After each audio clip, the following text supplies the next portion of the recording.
नमस्कार दोस्तों, स्वागत है आप सभी का आपके अपने इस यूट्यूब चैनल बाय एमडी धीवर पर। दोस्तों, आज का ये वीडियोस उन तमाम लोगों के लिए बहुत ही ज़्यादा महत्वपूर्ण होने वाली है जो लोग इस वर्ष 2025 में डीएलएड फर्स्ट ईयर और डीएलएड सेकंड ईयर में अध्ययनरत है। तो दोस्तों, इस वर्ष 2025 में जो लोग डीएलएड में अध्ययनरत है ना, उन सभी लोगों का ईयरली एग्जाम स्टार्ट होने वाला है। ठीक है, और 2 और 3 जून से उन लोगों का जो एग्जाम है वो स्टार्ट होने वाला है। डीएलएड फर्स्ट ईयर का जो एग्जाम स्टार्ट होने वाला है 2 जून से स्टार्ट है, और डीएलएड सेकंड ईयर का जो एग्जाम स्टार्ट है वो 3 जून से स्टार्ट है। तो आप लोग को पता होगा, आप लोगों को बहुत ही ज़्यादा व्यस्तता के कारण ना आप लोगों ने पढ़ नहीं पा रहे होंगे। मुझे पता है कि आप लोग का भी हाल ही में प्रैक्टिकल चल रहा है, उसके साथ साथ अभी जो 15 दिन की छुट्टी मिलेगा ना, उसी में आप लोग पढ़ने वाले हो, ये मुझे पता है। तो आज का ये वीडियोस मेरा बनाने का एकमात्र मकसद ये है कि इन 15 दिनों में आप लोगों को किस प्रकार से पढ़ना चाहिए, कौन सब्जेक्ट को सबसे ज़्यादा जोर देनी चाहिए, और साथ में आप लोगों को जो एग्ज़ाम दिलाओगे ना, तो उस एग्ज़ाम में आप लोग का आंसर राइटिंग किस प्रकार से करना चाहिए, इन तमाम विषयों पर ना विस्तार पूर्वक हम लोग बात करेंगे। और ख़ास तौर से आप लोगों का ना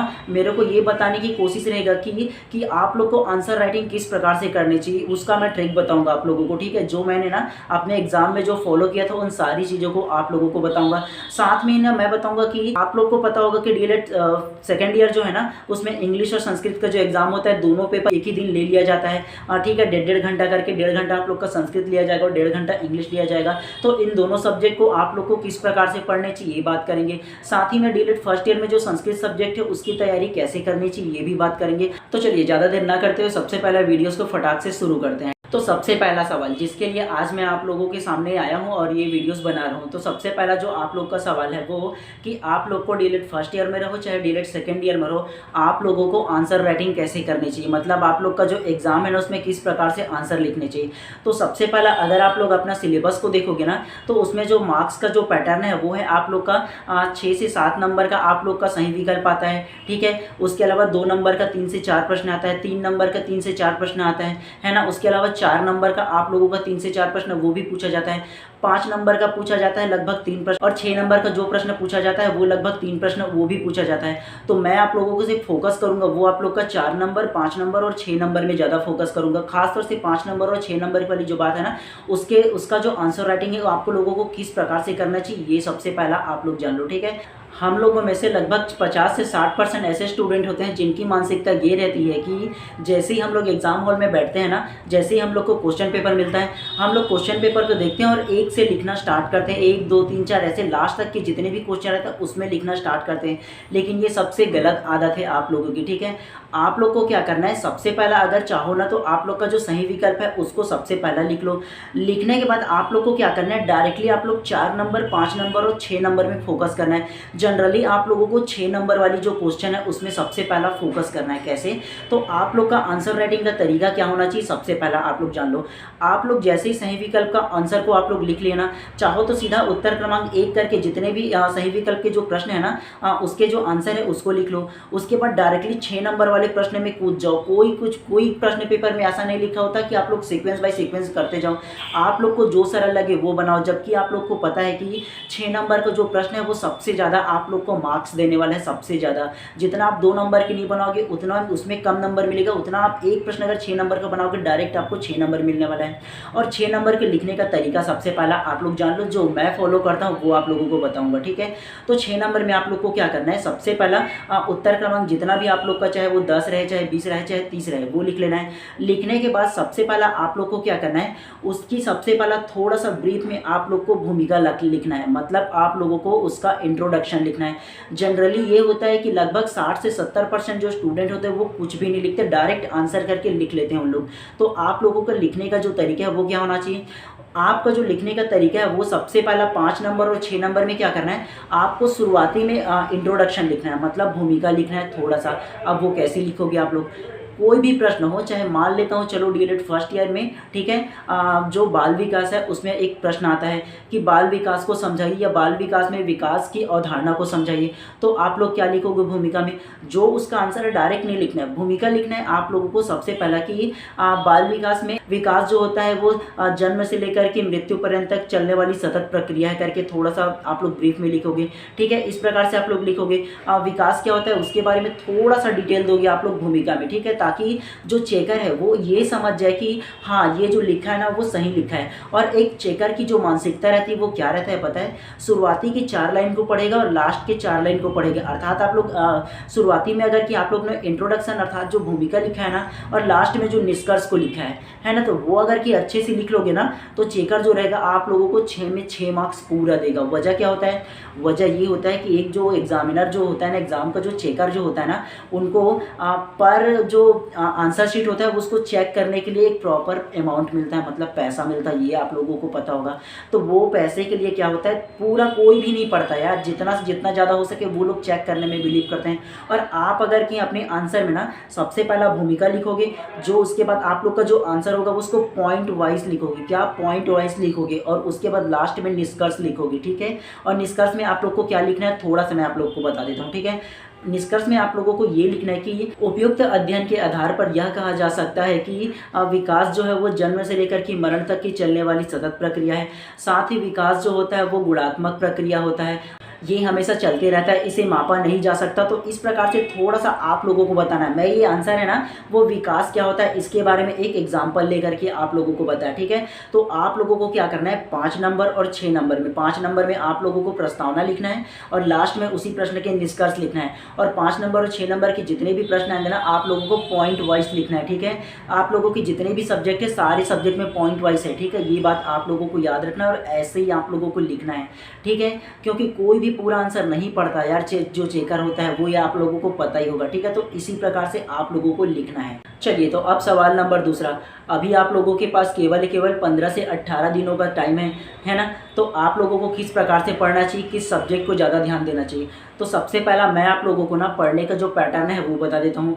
आप लोगों को एक दिन में कम से कम 2 से 3 सब्जेक्ट को कवर करना है। और ख़ास तौर से चाहे आप डीलेट फर्स्ट ईयर में हो चाहे वो डीलेट सेकेंड ईयर में हो, आप लोगों को ना जो इंग्लिश का जो आप लोग का सब्जेक्ट है उसे कंटिन्यू पढ़ना है, ठीक है। मतलब रेगुलर बेसिस पे पढ़ना है। लेकिन मैं ये सब आप लोगों को इसलिए बोल रहा हूँ क्योंकि आप लोग देखे होंगे कि जो डीलेट फर्स्ट ईयर और जो डीलेट सेकंड ईयर में ना अधिकतर लोग इंग्लिश सब्जेक्ट में ही सप्ली आ जाते हैं, मतलब उसका बैक लग जाता है। तो आप लोगों को कंटिन्यू ना रोज़ कम से कम आधे घंटे आप लोग को इंग्लिश पढ़ना है, ठीक है। खास तौर से फर्स्ट ईयर वालों के लिए बता दे रहा हूँ, ठीक है। आप लोग को ना इंग्लिश को पढ़ना ही पढ़ना है रेगुलर। और उसके अलावा जो बाकी सब्जेक्ट ना उसको पढ़ने का आप लोग का पैटर्न है क्या होना चाहिए। आप लोग एक दिन में 2 से 3 सब्जेक्ट को पढ़ोगे और पढ़ोगे तो आप लोग को किस प्रकार से पढ़ना है, जितने भी प्रश्न होंगे ना, मतलब जो आप लोग का 3 नंबर का, 4 नंबर का, 5 नंबर का और 6 नंबर का जो प्रश्न होंगे ना उसको आप लोगों को पॉइंट वाइज पढ़ना है। और आप लोगों को रटना बिल्कुल भी नहीं, समझना है। और केवल आप लोग को क्या करना है, आप लोग को पॉइंट उसका नोट करना है और पॉइंट लिखना है आप लोगों को, ठीक है। जैसे 5 नंबर और 6 नंबर का जो प्रश्न है केवल पॉइंट को याद करो ना, पूरा पढ़ने की क्यों पढ़ने की कोशिश करो पूरा के पूरा। आप केवल पॉइंट को याद करो और याद करके कम से कम एक प्रश्न के जो 5-6 जो पॉइंट होगा ना उसे याद करके रख लो। और अगर एग्जाम में वैसा प्रश्न आता है डायरेक्ट पॉइंट को आप लोग लिखोगे और लिख करके उसका आप लोग ये बताओ मुझे, उसका आप लोग विस्तार पूर्वक नहीं लिख पाओगे क्या। आप लोगों में इतनी कैपेबिलिटी है, इतनी क्षमता है कि कोई भी पॉइंट को आप लोग डील कर सकोगे, क्योंकि आप लोग साल भर से उसे पढ़ रहे हो, आपके टीचर उसे पढ़ाई ही होंगे, तो आराम से आप लोग डील कर लोगे। तो इसलिए ज़्यादा जरूरी है कि आप पॉइंट वाइज हो सके ना तो शॉर्ट नोट्स बनाओ। अब आप लोग के मन में एक सवाल आएगा कि शॉर्ट नोट्स कैसे बनाओ, तो उसके लिए मैं आप लोगों को थोड़ा सा बता देता हूँ आप लोगों को शॉर्ट नोट्स किस प्रकार से बनाना है। शॉर्ट नोट्स बनाने के लिए आप लोग को क्या करना है, मान लो अगर आप लोग अपना CDP अर्थात जो शिक्षण अभिरुचि अर्थात जो आप लोग का बाल विकास का जो सब्जेक्ट है ना, वो चाहे वो आप लोग का शालेय संस्कृत का सब्जेक्ट है वो उसे ले लो। और उसे क्या करना है, एक पेन और कॉपी ले करके ना जो आपका जो 5 और 6 नंबर का जो प्रश्न रहेगा ना उसे पॉइंट वाइज लिखो। सबसे पहला प्रश्न को लिख लो, प्रश्न लिखने के बाद उसके आंसर में जो पॉइंट दिया गया ना उसे सिर्फ लिख करके रख लो और 1-2 बार उसको रिवाइज कर लो। तो उससे क्या होगा, आप लोग एग्जाम में सिर्फ पॉइंट याद आएगा, आप लोग को पूरा आंसर याद नहीं आएगा, लेकिन पॉइंट याद आएगा ना, तो उस पॉइंट के थ्रू आप आराम से पूरे के पूरे उसके आंसर को लिख पाओगे। और एग्जाम हॉल में आप लोगों को ना पॉइंट वाइज भी आप लोग को आंसर को लिखना है 5 और 6 नंबर का। मैं ज़्यादा जोर आप लोगों को इसलिए दे रहा हूँ ये 5 नंबर और 6 नंबर के प्रश्न में, क्योंकि इन दोनों को आप लोग अच्छे से बना लोगे ना तो आप लोग का 40 नंबर ऐसे ही निकल जाएगा। जो पासिंग मार्क्स होगा ना आप लोग का पता है जो 40 नंबर है वो ऐसे ही आप लोगों का निकल जाएगा। तो इसलिए मैं आप लोगों को ना 5 और 6 नंबर पे सबसे ज़्यादा जोर दे रहा हूँ, ठीक है। और ऐसे ही आप लोग को करना है। और आप लोगों को जो प्रस्तावना और निष्कर्ष अर्थात जो इंट्रोडक्शन और लास्ट में जो कंक्लूजन है ना उसे लिखना ही है आप लोग को, अगर अच्छा मार्क्स चाहिए तो। अगर ऐसा लिखोगे ना तो बाकियों से आपका जो आंसर है अलग दिखेगा यार। और जो एक चेकर भी होता है ना, वो वही वही प्रश्न देखकर ऊब जाता है। कोई ऐसा ढूंढते कोई अलग लिखे रहे, कुछ अलग पैटर्न से लिखे रहे, कुछ नवाचार करके लिखा रहे, तो वैसा जो लिखे रहोगे ना तो आप लोग को बाकियों से ज़्यादा मार्क्स मिलेगा। इसलिए ये सारा चीज़ मैं आप लोगों को बता रहा हूँ, ठीक है। और आप लोग को पॉइंट्स वाइज भी आप लोग को याद करना है इन 15 दिन में, ठीक है। तभी आप लोग का इस 15 दिन में जितने भी आप लोग का सिलेबस है ना वो कवर हो पाएगा, जो जो विषय है वो कवर हो पाएगा, अन्यथा थोड़ा मुश्किल हो जाएगा। और मुझे पता है कि अधिकतर जो लोग होते हैं इन्हीं 15 दिन में तैयारी करते हैं, ठीक है। और आप लोगों को मैं एक बात और बता देता हूँ कि अनेक लोग ऐसे मिलेंगे जो बोलेंगे कि मैं तो केवल 1 दिन 2 दिन और 3 दिन बस पढ़ लूँगा एग्जाम से पहले और अच्छा मार्क्स ले आऊँगा, ठीक है। ऐसे बोलते हुए आप लोगों को मिलेंगे, आपके सीनियर भी जो होंगे वो भी बोलेंगे ऐसा। तो आपको मैं टॉप करने की सलाह बिल्कुल भी नहीं दे रहा हूँ। मैं आप लोगों को इतना सारा चीज़ बताया हूँ इसलिए नहीं बता रहा हूँ कि आप लोग को टॉप करना है। मैं आप लोगों को पढ़ने के लिए और साथ ही इतना सारा चीज़ इसलिए बता रहा हूँ, साथ में पढ़ने के लिए इसलिए बोल रहा हूँ ताकि आप लोगों का हैबिट बने, आप लोगों को आदत बने। अगर अभी ना शॉर्ट में पढ़ने की सोचोगे ना तो आप लोगों के लिए आने वाले फ्यूचर में प्रॉब्लम होने वाला है।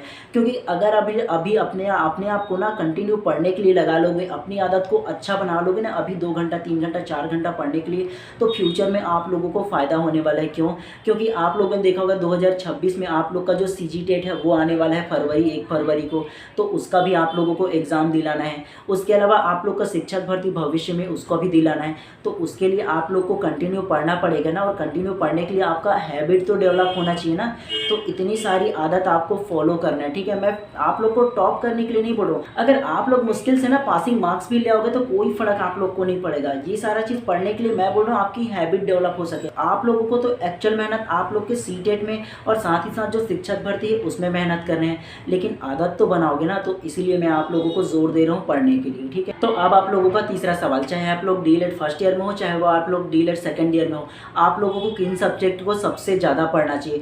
तो DELED फर्स्ट ईयर में आप लोगों को इंग्लिश सब्जेक्ट को सबसे ज़्यादा पढ़ना है, और वो भी आप लोग का जो कन्वर्सेशन है ना उस पार्ट को सबसे ज़्यादा पढ़ना है, क्योंकि 40 नंबर कन्वर्सेशन ही अकेले आने वाला है, ठीक है। तो आप लोग का उसको लिख लिख कर प्रैक्टिस करोगे तभी आप लोग ना उस पर अच्छे से मार्क्स गेन कर पाओगे, ठीक है। और आप लोगों को सारे प्रश्नों को भी सॉल्व करके आना है, ठीक है। और अधिकतर जो लोग होते हैं ना वो DELED फर्स्ट ईयर में इंग्लिश सब्जेक्ट में ही ज़्यादा सप्लीमेंट्री आ जाते हैं। तो मैं आप लोगों को डरा नहीं रहा हूँ, आप लोगों को इन 15 दिन में कंटिन्यू उसको प्रैक्टिस करना है और पढ़ना है आप लोगों को, ठीक है। इसलिए बोल रहा हूँ तो आप लोग को सबसे ज़्यादा ना जो कन्वर्सेशन का जो पार्ट है उसको सबसे ज़्यादा आप लोगों को पढ़ना है DELED फर्स्ट ईयर में। और DELED सेकेंड ईयर में है ना वो इंग्लिश और संस्कृत 2 ऐसे सब्जेक्ट हैं जिसमें आप लोग को ज़्यादा मेहनत करना है, ठीक है। इंग्लिश में क्या करना है आप लोग को, इंग्लिश में आप लोग को ना कंटिन्यू रोज़ उसको पढ़ना है, ठीक है। तभी आप लोग अच्छा मार्क्स ला पाओगे, क्योंकि आप लोग का जो एग्ज़ाम है ना 1.5 घंटा का आप लोग का इंग्लिश होने वाला है और 1.5 घंटा का आप लोग का संस्कृत होने वाला है। अब आप मैं थोड़े से ना संस्कृत की बात करूँ ना तो आप लोग को पता होगा कि 1.5 घंटा का आप लोग का जो सब्जेक्ट है ना संस्कृत वो होने वाला है। तो आप लोग को क्या करना है, संस्कृत को भी बहुत अच्छे तरीके से आप लोगों को तैयार करना है। आप लोगों के लिए एक ऑप्शन रहता है उसमें कि या तो आप लोग प्योर संस्कृत में लिख सकते हो या आप लोग प्योर हिंदी में लिख सकते हो। 90% जो स्टूडेंट होते हैं वो हिंदी में ही लिखते हैं, ठीक है, संस्कृत को भी। क्योंकि देखो संस्कृत का जो प्रश्न है प्योर संस्कृत में लिखा हुआ आता है, लेकिन आप लोग के लिए ऑप्शन दिया हुआ होता है निर्देश में कि आप लोग हिंदी में भी लिख सकते हो। लेकिन उसमें जो आप लोग का जो ट्रांसलेट करने के लिए बोला जाएगा, अर्थात जो कुछ हिंदी में लिखा जाएगा उसको इंग्लिश संस्कृत में लिखने के लिए बोला जाएगा ना, तो उसे आप लोग संस्कृत में लिखोगे। साथ में आप लोग का जो एप्लीकेशन आता है संस्कृत का, तो संस्कृत का जो एप्लीकेशन लिखने के लिए जो आता है ना पत्र ना, उसको संस्कृत में ही लिखना है, ठीक है। और साथ में जो अनुवाद बोलते हैं उसे आप लोग को संस्कृत में लिखना है। बाकी आप लोग चाहो ना तो आप लोग का जो क्वेश्चन आंसर जो रहता है ना और आप लोग का जो गद्यांश पद्यांश रहता है उसको आप लोग हिंदी में लिख सकते हो, निर्देश में लिखा हुआ रहता है। अगर आप लोगों ने प्रीवियस ईयर क्वेश्चन देखे होंगे तो आप लोगों को पता होगा, तो ये आप लोग के लिए ज़्यादा अच्छा है, ठीक है। तो आप लोग DELED सेकेंड ईयर में इंग्लिश और संस्कृत को ज़्यादा पढ़ना है, ये बात आप लोग याद रखिए। 1.5 घंटे में ना टाइम बहुत कम पड़ जाता है, कब टाइम निकलता है पता ही नहीं चलता, ठीक है। और अधिकतर लोग ना यही दोनों सब्जेक्ट जो है ना उसमें सप्ली आ जाते हैं। मैं डरा नहीं रहा हूँ आप लोग को, आप लोग ज़्यादा अच्छे से मेहनत करो इन दोनों सब्जेक्ट पे, इसलिए मैं बोल रहा हूँ, ठीक है। DELED फर्स्ट ईयर और DELED सेकेंड ईयर के लिए मैं एक बात बोलना चाहूँगा, आप लोग का जो पढ़ने का जो पैटर्न है ना वो पॉइंट वाइज पढ़िएगा तो जल्दी याद होगा यार। आप लोगों को लिख लिख करके पढ़िए, मतलब केवल प्रश्नों को पढ़िए और उसके पॉइंट को ना 1-2 जो पेज होगा ना उसमें लिख लीजिए और याद कीजिए, तो आप लोग बहुत जल्दी से याद होगा, ठीक है। और एग्जाम हॉल में भी आप लोग नहीं भूलोगे, क्योंकि देखिए अगर पॉइंट वाइज आप लोग प्रश्न का उत्तर लिखे रहोगे ना अपना जो शॉर्ट नोट्स है उसमें, तो एग्जाम से 1 दिन पहले 1 घंटा पहले आप लोग को रिवाइज करते बहुत अच्छा बनेगा। इसलिए मैं आप लोगों को ना शॉर्ट नोट्स में केवल पॉइंट लिखने के लिए बोल रहा हूँ। प्रश्न लिख लो और पॉइंट लिख लो, इतना काफ़ी है आप लोगों के लिए, ठीक है। तो इतनी सारी बातें आप लोग को बताना था। फिर भी आप लोगों को और किसी प्रकार का क्वेश्चन हो ना तो बिल्कुल कमेंट कीजिए, कमेंट बॉक्स ओपन है, मैं उसको पढ़ूंगा और 24 घंटे के अंदर ना आप लोगों को रिप्लाई अवश्य दूंगा, ठीक है। तो आप लोगों का किसी प्रकार का प्रश्न होना तो बिल्कुल कमेंट कीजिएगा, ठीक है। और एक बात आप लोग मत भूलिएगा, लास्ट में आप लोग का जो 4 और 5 नंबर का जो रहेगा ना और 6 नंबर का जो प्रश्न रहेगा ना, उसको आप लोग का क्या करना है, प्रस्तावना और निष्कर्ष जरूर लिखिएगा यार, वो इफेक्टिव रहता है, ठीक है। जो चेकर रहता है उसके लिए इफेक्टिव रहता है, वो अच्छा मार्क्स देंगे आप लोगों को, तो इसलिए बोल रहा हूँ। तो मुझे उम्मीद है कि आप लोग बहुत अच्छे तरीके से समझ गए होंगे। फिर भी आप लोगों को किसी प्रकार का प्रश्न हो रहा है ना तो बिल्कुल कमेंट कीजिएगा, ठीक है। चलिए, वीडियोस पूरा देखने के लिए आप सभी लोगों का बहुत बहुत धन्यवाद। और अगर आप लोग ना इसी प्रकार की इन्फॉर्मेटिव वीडियोस चाहते हो ना तो आप बिल्कुल हमारे चैनल को सब्सक्राइब कर लीजिए और बेल आइकन को दबा लीजिए, ताकि इसी प्रकार की जब भी मैं आप लोगों से इन्फॉर्मेटिव क्लास लेकर आऊँ ना, मतलब इन्फॉर्मेटिव आप लोग का वीडियोस लेकर आऊँ ना, सबसे पहले आप लोगों को मिले। तो ज़रूरी है कि आप चैनल को सब्सक्राइब कर लो। तो चलिए, मिलते हैं इसी प्रकार किसी नेक्स्ट वीडियो में।